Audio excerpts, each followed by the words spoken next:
Hello दोस्तों, तो आज हम बात करेंगे थॉर्नडाइक के थियरीज़ के बारे में। ठीक है, थॉर्नडाइक ने एक्सपेरिमेंट किया था बिल्ली पर। ठीक है, इनके थियरी का नाम है प्रयास एवं त्रुटि का सिद्धांत। ठीक है, थॉर्नडाइक जो थे वो अमेरिकी वैज्ञानिक थे। ठीक है, थॉर्नडाइक को पशु मनोवैज्ञानिक कहा जाता है। ठीक है, इन्हें प्रथम शैक्षिक मनोवैज्ञानिक कहा जाता है। ये याद रखिएगा कि प्रथम शैक्षिक मनोवैज्ञानिक कौन है। ठीक है, तो वो है थॉर्नडाइक। इन्होंने जो नियम दिया था, थियरीज जो दी थी, वो दो था। एक मुख्य नियम था, गौड़ नियम था। ये याद रखिएगा, मुख्य नियम और गौड़ नियम। ठीक है, इनके थियरी को हम कहते हैं एसआर थियरी। ठीक है, इनके थियरी को हम क्या कहते हैं? एसआर थियरी, यानी कि उद्दीपक, यस से है स्टिमुलस। ठीक है, और आर से जो है वो रिस्पॉन्स है, यानी कि अनुक्रिया। ठीक है, चलिए आगे देखते हैं। ये देखिए, इनका जो सिद्धांत था संबंधवाद का सिद्धांत था। इन्होंने इनकी एक पुस्तक थी एनिमल इंटेलिजेंसी, जो कि 1898 में इन्होंने उस पुस्तक में अपने इस संबंधवाद सिद्धांत को बताया था। ठीक है, इन्हीं के सिद्धांत को हम प्रयत्न एवं भूल का सिद्धांत भी कहते हैं। ठीक है, और इसी सिद्धांत का अदर नाम है प्रयास एवं त्रुटि का सिद्धांत। ठीक है, यहाँ पे देखिए, ये सार इनके थियरी को हम एसआर थियरी कहते हैं। ठीक है, एस का मतलब होता है स्टिमुलस यानी कि उद्दीपक, और आर का मतलब होता है अनुक्रिया यानी कि रिस्पॉन्स, इसीलिए इसको हम उद्दीपक अनुक्रिया का सिद्धांत भी कहते हैं। ठीक है, यहाँ पे देखिए संयोजनवादी सिद्धांत, इसको हम संयोजनवादी सिद्धांत भी कहते हैं। आगे देखिए, अधिगम में समय उत्तरोत्तर होता है, यानी कि आगे हमेशा बढ़ता रहता है। ठीक है, अधिगम जो है अनुबंध का परिणाम है। क्या? अधिगम जो है अनुबंध का परिणाम है। इन्होंने जो अपने एक्सपेरिमेंट किए थे, देखिए कैसे किए थे। इन्होंने अपने एक्सपेरिमेंट किए थे बिल्ली पर। ठीक है, और बिल्ली जो थी वो बिल्कुल भूखी थी। ठीक है, बिल्ली भूखी थी, और इसमें महत्वपूर्ण चीज़ क्या था कि भूखी बिल्ली थी। ठीक है, और उसके पास उन्होंने क्या किया, एक मृत मछली को रख दिया था। ठीक है, तो जो अनुक्रिया करता था, यानी कि जो रिस्पॉन्स देने वाला था, यानी कि जो बिल्ली थी। ठीक है, और जो उद्दीपक था उसको उन्होंने एज से रिप्रेजेंट किया, यानी कि एज ए स्टिमुलस, तो वो मृतक मछली थी। ठीक है, ये याद रखिएगा, कभी कभी पूछता है कि एसआर बॉन्ड यानी कि एसआर थ्योरी किसने दी थी, तो वो थॉर्नडाइक ने दिया था। उन्होंने एक्सपेरिमेंट किस पे किया था, तो बिल्ली पे, और उन्होंने जो उद्दीपक प्रयोग किया था वो कौन थी, तो वो थी मृतक मछली थी। ठीक है, ये देखिए इस तरीके से उन्होंने एक पिंजरे में उसको रख दिया था। ठीक है, चलिए देखिए, उन्होंने अपने जो एक्सपेरिमेंट किए थे उन्होंने कैसे किया था। देखिए, कई बार भूखी बिल्ली पिंजरे में अनेक क्रिया करती है। ठीक है, अचानक लीवर पर पंजा मारा और लक्ष्य प्राप्त किया। कहने का मतलब क्या है कि जब वो अपने एक्सपेरिमेंट को कर रहे थे तो उन्होंने कई बार मछली को उसके सामने, बिल्ली के सामने रखा, किंतु वो तब तक उस पर नहीं, वो जैसे कि प्रयत्न करते करते, ठीक है, क्योंकि बिल्ली भूखी थी, उसने कई बार इस प्रोसेस को दोहराया, अपने पैर को इधर उधर फेंकती थी। यहाँ पे देखिए, अचानक लीवर, यानी लीवर वो था उसमें एक बंद करने वाला था। ठीक है, उस पर अचानक पड़ा और वो उसको खाना मिल गया, यानी कि लक्ष्य की प्राप्ति हो गई। ठीक है, अनुक्रिया के द्वारा उद्दीपक को प्राप्त करने की क्रिया को प्राणी सीख जाता है, तो अनुबंधन कहलाता है।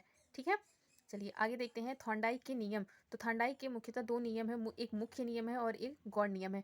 फिर आगे देखिए, इन दोनों नियमों को भी अलग अलग रूप में विभाजित किया गया है। देखिए, मुख्य नियम जो है वो है अभ्यास का नियम, तत्परता का नियम, प्रभाव या परिणाम का नियम। ठीक है, तो इसको याद रखिएगा, क्योंकि कभी कभी एग्जाम में दे देता है कि मुख्य नियम कौन कौन से हैं, तो दो दे देगा और एक वहाँ पे नहीं देगा, कुछ और दे देता है। तो इसको याद रखिएगा, अभ्यास का नियम, तत्परता का नियम, प्रभाव या परिणाम का नियम इंपॉर्टेंट है। ठीक है, और फिर देखिए, इनका जो दूसरा नियम था, इन्होंने दिया था गौड़ का नियम। तो गौड़ के नियम में देखिए क्या क्या आता है। गौड़ के नियम में देखिए, बहु प्रतिक्रिया यानी कि बहु अनुक्रिया, मनोवृत्ति, आंशिक क्रिया, आत्मीकरण और सहचर्य क्रिया नियम, इन पांचों को याद कर लीजिएगा। ठीक है, एग्जाम पर्सपेक्टिव से इम्पॉर्टेंट है। और यहाँ पे देखिए अभ्यास का नियम। तो अभ्यास का नियम देखिए, अनुक्रिया जो था आर, यानी कि जो रिस्पॉन्स था, और उद्दीपक जो था वो स्टिमुलस था। ठीक है, तो रिस्पॉन्स अधिक होगा तो अनुबंधन मजबूत होगा, अभ्यास की पुनरावृत्ति होगी। रिस्पांस कम होगा तो अनुबंधन कमजोर होगा। मतलब क्या है कि जब बिल्ली भूखी थी तो उसके सामने जब मछली को रखा जाता था, मृतक मछली को, वो रिस्पांस जितनी ही अधिक देती थी, वहाँ पे अनुबंधन उतना मजबूत होता था। ठीक है, मतलब उसको लक्ष्य की प्राप्ति हो जाती थी। और रिस्पांस कम होगा, यानी कि जैसे कि मान लीजिए आप किसी भी एग्ज़ाम को या फिर लाइफ में कुछ भी करना चाहते हैं, तो आप में किसी भी चीज़ के प्रति क्या रिस्पॉन्स, आप किस किस तरीके से उसको प्राप्त करना चाहते हैं। ठीक है, वो आप में कितनी उसके प्रति मोटिवेशन भरा है, वो उस पर डिपेंड करता है। ठीक है, आगे देखते हैं तत्परता का नियम। तो तत्परता का नियम क्या है, जब आप किसी चीज़ के लिए तत्पर हो, जैसे कि मान लीजिए पहले जो युद्ध हुआ था, तब सैनिक क्या करते थे, हमेशा वो युद्ध के लिए तत्पर रहते थे, जो सैनिक होते हैं। ठीक है, उसी तरीके से देखिए, तत्परता का नियम क्या है, क्रिया करने के लिए प्राणी मानसिक रूप से तैयार है, तो उद्दीपक को प्राप्त कर लेता है। ठीक है, मान लीजिए जब आप दिमागी रूप से आप तैयार रहेंगे तभी तो किसी भी चीज़ को आप करने में समर्थ होंगे। ठीक है, चलिए आगे देखते हैं। यहाँ पे देखिए प्रभाव का नियम।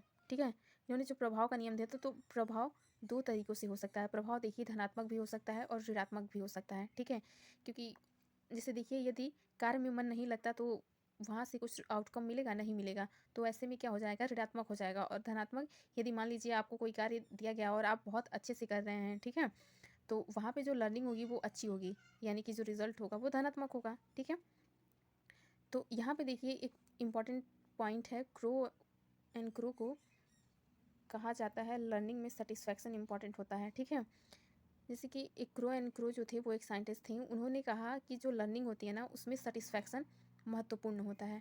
ठीक है, यहाँ पे देखिए अब हम देखेंगे कि थॉर्नडाइक नियम का कक्षा में क्या उपयोगिता है। मान लीजिए आप टीचिंग कर रहे हो तो इतना तो उपयोगिता क्या है उसकी, ये तो जानना ज़रूरी है ना। तो देखिए बच्चों से बार बार प्रयास करवाना चाहिए। ठीक है, यदि बच्चा गलती कर रहा है, उसे कोई भी चीज़ समझ में नहीं आ रही है, जोड़ घटाना गुणा भाग किसी भी चीज़ को करने में असमर्थ है, तो उसे आप उस चीज़ को बार बार करवाइए। ठीक है, बच्चों से त्रुटि संभव हो जाती है। ठीक है, अधिगम में समय देना चाहिए। जैसे कि थॉर्नडाइक कहते हैं कि अधिगम में समय देना चाहिए। यदि आप किसी चीज़ को नहीं सीख पा रहे हैं जल्दी, तो थोड़ा टाइम लीजिए, वो समय के अकॉर्डिंग सीख जाएंगे। ठीक है, जैसे देखिए मंद बुद्धि बालकों के लिए महत्वपूर्ण सिद्धांत है। मतलब जो मंद बुद्धि बालक होते हैं, जैसे वो जिनकी जो सीखने की क्षमता बहुत स्लो होती है, तो उनके लिए उन्होंने कहा है कि ये महत्वपूर्ण सिद्धांत है। शुद्ध उच्चारण बालक इस सिद्धांत से ही सीखता है। ठीक है, जो शुद्ध उच्चारण होता है वो बालक इसी सिद्धांत से करता है, क्योंकि एक बार पढ़ेगा भूलेगा। ठीक है, तो इस तरीके से वो सही हो जाएगा, उसके जो उच्चारण करने का तरीका है वो सही हो जाएगा। ठीक है, तो सीखने का नियम दिए हैं उन्होंने थॉर्नडाइक में। देखिए ये 2014 में टेट के एग्ज़ाम में पूछा था, और भी बहुत बारी इस एग्ज़ाम में इन सब चीज़ों को पूछा गया है, तो इन सब चीज़ों को याद रखिएगा। ठीक है, ये देखिए प्रीवियस ईयर में आए हुए सारे प्रश्न हैं। तो दोस्तों यदि वीडियो अच्छी लगती हो तो उसे सब्सक्राइब ज़रूर करें। Thanks for watching.